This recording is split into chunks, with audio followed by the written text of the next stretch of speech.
안녕하세요. 김도경입니다. 어제는 미세먼지로 인해서 너무나 답답한 하루를 보낼 수밖에 없었습니다. 건강관리를 잘 하시면 좋겠고, 이 가을 저와 여러분들 모두 행복하셨으면 좋겠습니다. 자, 이제 오늘 우리가 나눌 말씀 출애굽기 39장 1절로 7절, 출애굽기 39장 1절로 7절입니다.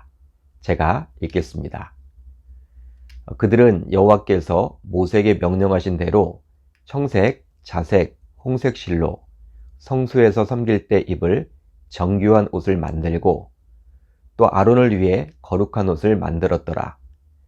그는 또 금실과 청색, 자색, 홍색 실과 가늘게 꼰 배실로 에봇을 만들었으되 금을 얇게 쳐서 오려서 실을 만들어 청색, 자색, 홍색 실과 가는 배실에 섞어 정교하게 짜고 에봇에는 어깨바지를 만들어 그 두 끝에 달아 서로 연결되게 하고 에봇 위에 에봇을 매는 띠를 에봇과 같은 모양으로 금실과 청색, 자색, 홍색 실과 가늘게 꼰 배실로 에봇에 붙여 짰으니 여호와께서 모세에게 명령하신 대로 하였더라. 그들은 또 호마노를 깎아 금태에 물려 도장을 새김같이 이스라엘의 아들들의 이름을 그것에 새겨 에봇 어깨바지에 달아 이스라엘의 아들들을 기념하는 보석을 삼았으니 여호와께서 모세에게 명령하신 대로 하였더라. 아멘. 하나님의 말씀입니다. 오늘은 이 말씀을 통해서 구별된 복장 이란 제목으로 은혜를 나누겠습니다. 오늘 우리가 살펴볼 출애굽기 39장을 보게 되면 이제 제사장들의 옷이 제작되는 그 장면이 기록되어 있습니다. 앞서 출애굽기 28장에도 나왔었지만 이스라엘 백성들이 금송아지를 만들어 숭배함으로 잠시 멈추었던 제작이 이제 다시금 시작이 된 것이죠.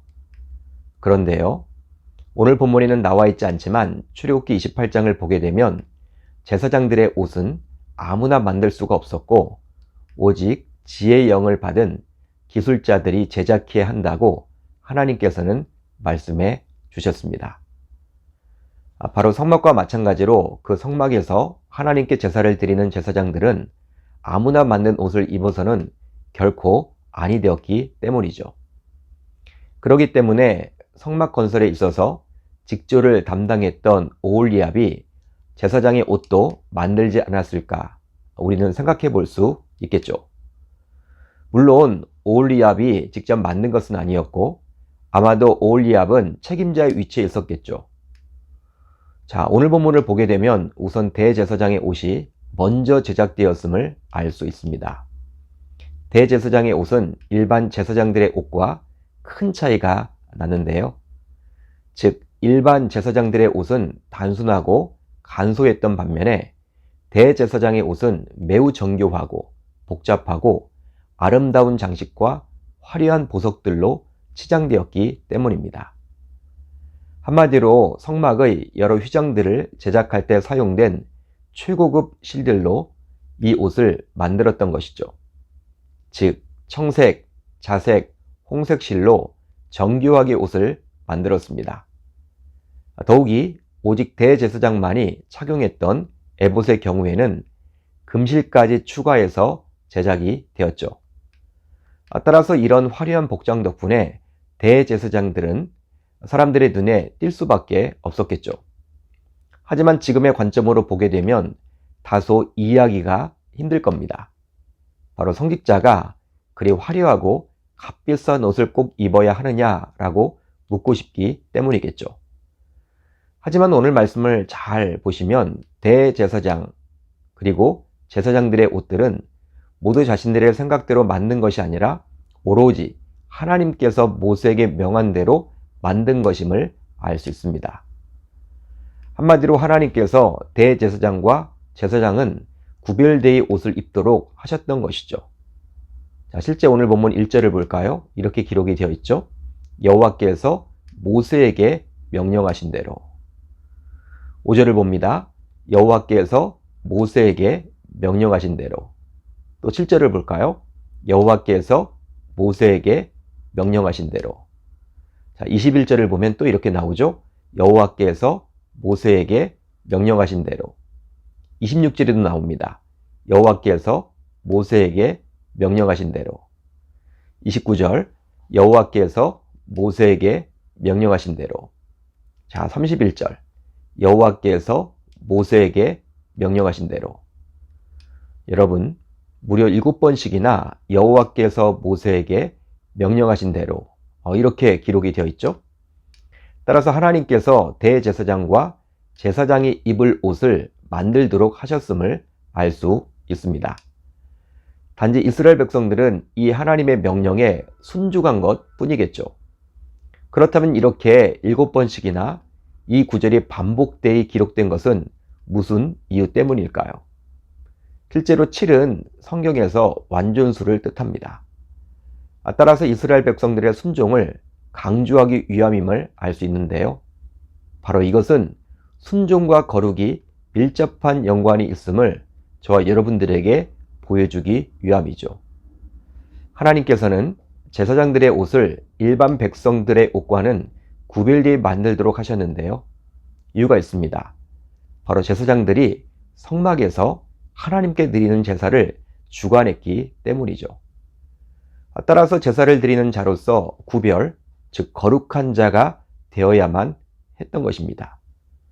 그런데 거룩하게 살아야만 하는 제사장들의 옷이 바로 백성들이 하나님의 말씀에 순종함으로 만들어지게 되었기에 이 순종과 거룩은 아주 연관이 깊다고 볼 수도 있겠죠.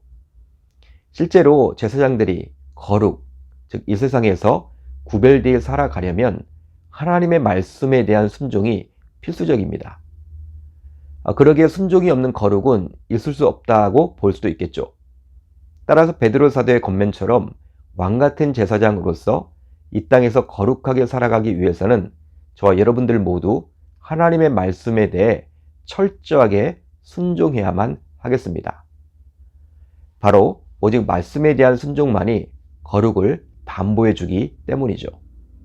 그렇다면 이제 우리 모두 하나님께서 받으시는 참된 예배자가 되기를 소망한다면 우리는 구별된 예배자가 되어야만 하겠습니다.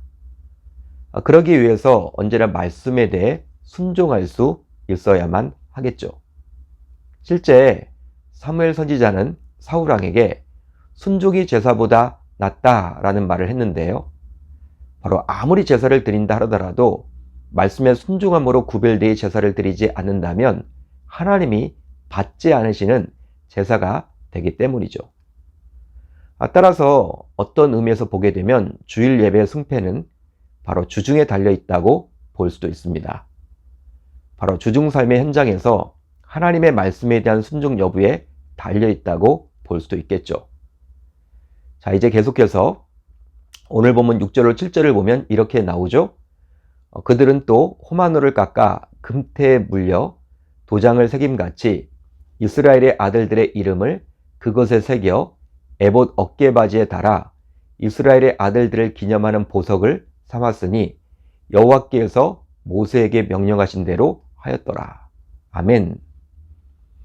자, 이 말씀을 보게 되면 대제사장은 에봇을 입고 하나님의 임재를 상징하는 법궤가 있는 지성소에 들어가게 되었는데요. 이 에봇에는 이스라엘의 12아들들의 이름이 새겨진 보석이 장식되어 있었다라고 기록되어 있습니다. 따라서 비록 대제사장만이 지성소에 들어갔지만 사실상 이스라엘의 모든 백성들이 대제사장과 함께 지성소에 들어간 것과 다름이 없다라고 볼 수도 있겠죠. 여러분, 대제사장이 이스라엘의 대표였듯이 예수 그리스도는 영원한 대제사장으로서 역시 우리 신자들의 대표라 할 수 있습니다. 따라서 당시 대제사장이 이스라엘 백성들의 모든 죄를 짊어지고 하나님의 존전에 나아갔듯이 예수 그리스도는 우리와 하나님 사이의 중재자로서 역시 우리의 모든 죄를 짊어지고 하나님께 나아갔습니다. 그래서일까요? 요한복음 14장 6절을 보면 다음과 같이 기록이 되어 있죠. 예수께서 이르시되 내가 곧 길이요 진리요 생명이니 나로 말미암지 않고는 아버지께로 올 자가 없느니라. 아멘. 한마디로 예수를 통하지 않고서는 하나님께 갈 방법이 없다라고 예수님께서 친히 말씀해 주셨습니다. 그럼에도 불구하고 종교 다원주의를 옹호하는 목회자들과 신자들이 있습니다. 이들은 오직 예수가 아니어도, 즉 꼭 예수가 아니어도 구원의 길이 있다고 주장을 하죠. 따라서 이것은 지극히 비성경적인 주장임을 알 수 있습니다. 따라서 영원한 대제사장이신 예수 그리스도를 통하지 않고서는 저와 여러분들 모두 하나님께 나아갈 방법이 없음을 저와 여러분들 모두 믿어야 할 줄로 믿습니다. 그러기에 하나님께 기도할 때에도 우리들은 예수 그리스도의 이름으로 기도합니다. 이렇게 꼭 마무리를 짓는 것이죠. 이제 다음의 구절로 마무리를 짓도록 하겠는데요. 바로 사도행전 4장 12절의 말씀입니다. 다른 이로서는 구원을 받을 수 없나니 천하 사람 중에 구원을 받을 만한 다른 이름을 우리에게 주신 일이 없음이라 하였더라. 아멘. 자, 이제 우리 공동체가 함께 나눌 기도 제목인데요. 두 가지입니다. 우선 하나님의 말씀에 대한 순종은 곧 구별된 삶의 시작임을 깨닫게 하소서. 다음으로 영원한 대제사장이신 예수 그리스도만을 통해서 구원받을 수 있음을 붙들게 하소서. 오늘 하루도 우리 주님께서 부어주시는 그 은혜 속에서 잘 살아내시면 좋겠고, 말씀을 붙잡고 기도하는 가운데 우리 주님의 세밀한 음성을 듣는 저와 여러분들이 다 되셨으면 좋겠습니다.